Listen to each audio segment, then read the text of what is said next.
तो income tax calculation as per old tax regime. Rakesh की salary जो है 8.5 लाख है। उसमें 50,000 का उसको स्टैंडर्ड डिडक्शन मिलेगा।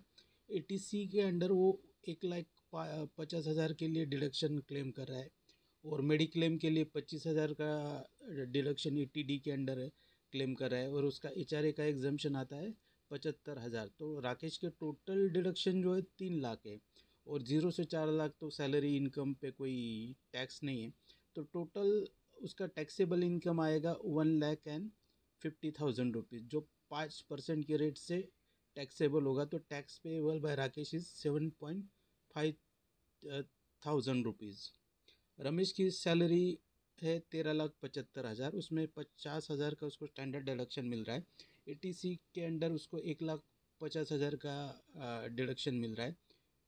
एटीडी के अंडर उसको 25,000 का डिडक्शन मिल रहा है, और एचआरए जो है उसका 1 लाख, एचआरए का डिडक्शन है उसका 1 लाख आ रहा है। और वो डिसेबिलिटी के लिए भी उसके फैमिली में कोई मेंबर है जो डिसेबिलिटी है, तो उसको 1,25,000 का रिबेट मिल रहा है। तो टोटल डिडक्शन जो है रमेश के 4,05,000 है, 50,000 है।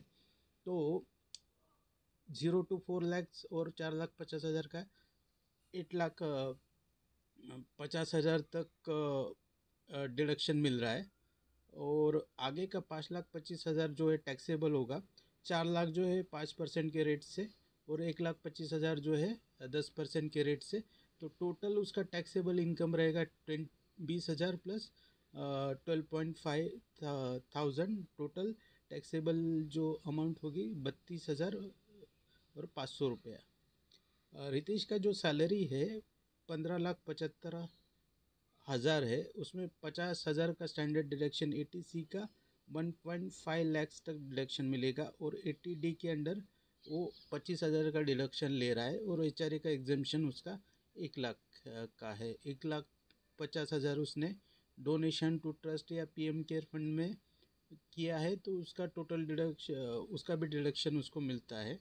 तो उसका 4,75,000 का टोटल डिडक्शन है। तो इसके वजह से उसका जो टैक्सेबल जो इनकम है वो 7 लाख है।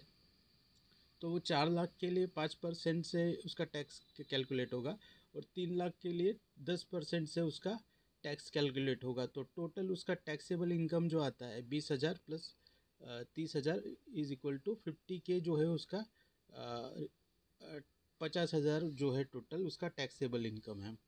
अगर